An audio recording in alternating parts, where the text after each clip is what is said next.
they gave me a box of candy bars, and I had no choice but to go out and knock on doors because my family wasn't going to buy any, and my brothers ate half of them, and I was responsible for them. Right.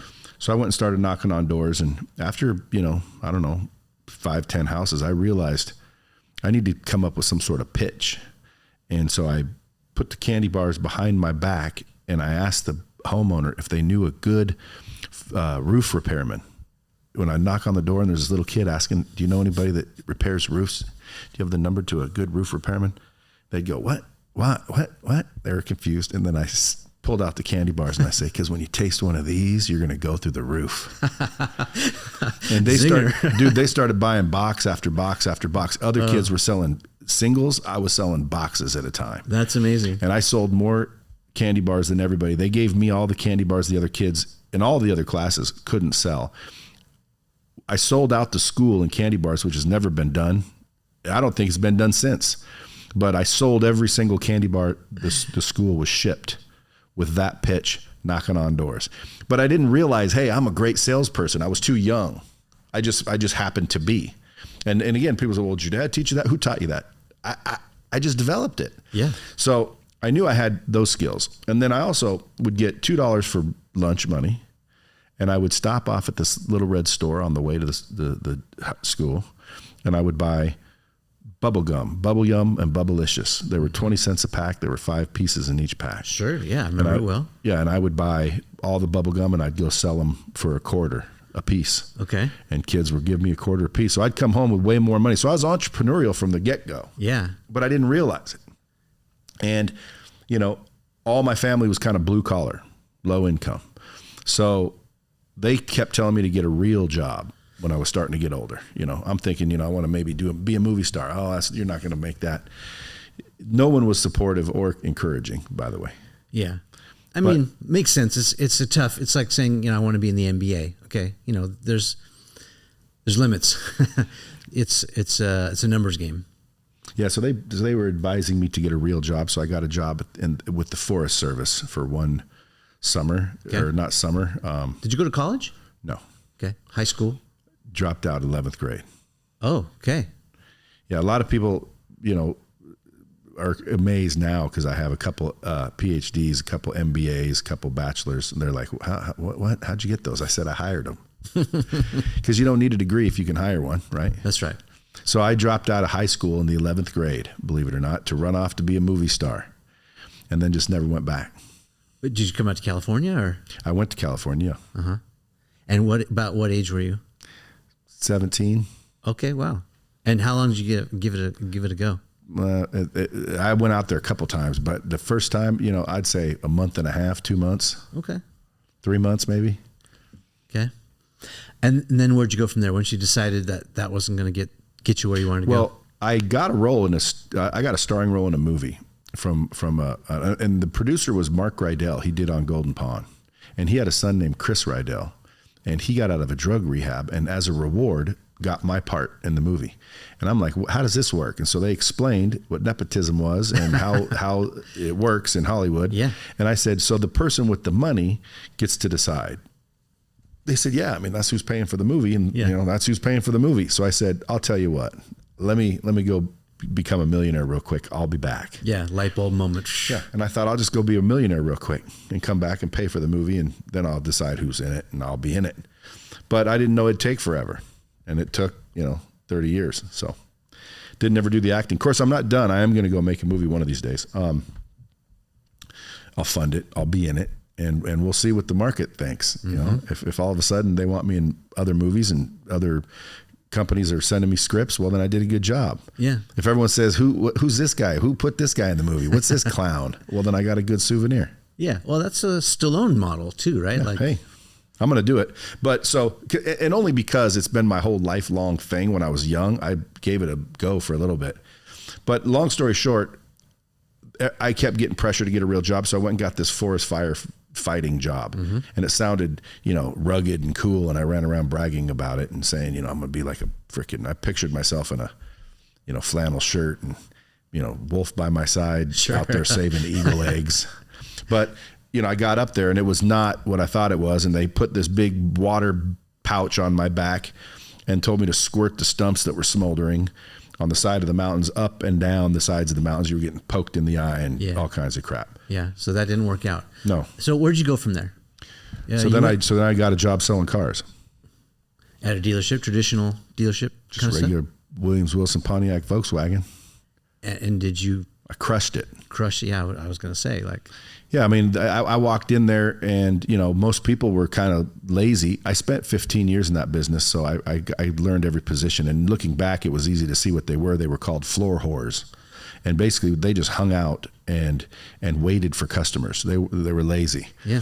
And so I'm a young kid, and I'm not lazy. So I was out there greeting the customer as they're getting out of their car. I was hustling. And selling cars isn't difficult because people are coming to the car lot to look for one. All you have to do is be nice and show it to them. Yeah, it's a qualified lead. They're already there. It's like, they're in the funnel. Yeah, people are like, oh, man, that's hard. They're not coming for a bag of oranges and you got to talk them into a car. They're coming for a car. Yeah. And just so happens you have hundreds of them on the lot, which is kind of entrepreneurial if you think about it, because I'd show up with a pen and someone else was buying all the cars and paying for the lights and paying for the ads and doing everything. And I was like a little independent entrepreneur on the lot. So they gave me a free car to drive. It was unbelievable. I was in heaven. So I stuck with that for a while. I just started selling cars, making more money than anyone in my family, selling cars. I feel like there's a metaphor there of like not seeing the opportunity for what it is. I mean, you had the same set of eyes as those other salespeople, right? But you saw the opportunity differently. And so what was the difference? Was it like you just had more initiative, or you had this like go-getter mentality, or you realized that there's already purchase intent and that they were like midway in the funnel and that they just need a little bit of guidance to know which model, or what was it? What do you think? I don't know. Back then, I probably didn't realize anything. I was just excited that I wasn't in the forest getting poison oak and breathing in smoke and walking up and down hills. Well, you could also be create your own destiny with sales, right? Like it's a commission-based deal, so there's no cap or ceiling on what you could make, right? 100%. Yeah. So when I showed up there, and I started doing extremely well, I got to wear a suit and cologne and like, it was unbelievable. And they gave me a free car to drive. Yeah, you're a big shot. Yeah. So I'm like, dude, this is the coolest job on planet Earth. I can't believe everyone doesn't want to do this. Yeah. And I was very good at it. Then I got even better at it. And then ended up running car dealerships. And so eventually I saw this kid in the back that was a lot porter for me. And I said, hey, let me teach you how to sell so you can make more money, because he wasn't making much money. So I showed him how to make a bunch of money. Changed his whole life. And I thought that felt good. So I wanted to do that for more people. And that's why I started Lightspeed. Yeah. What was it you think that made your sales technique so superior? When you're in first grade, you're probably a cute little kid and you come up with this clever one-liner and people probably just like melted in front of you. But now you're a grown adult, you're a young man. What was it that made all the difference? How are you doing so much better than everyone else?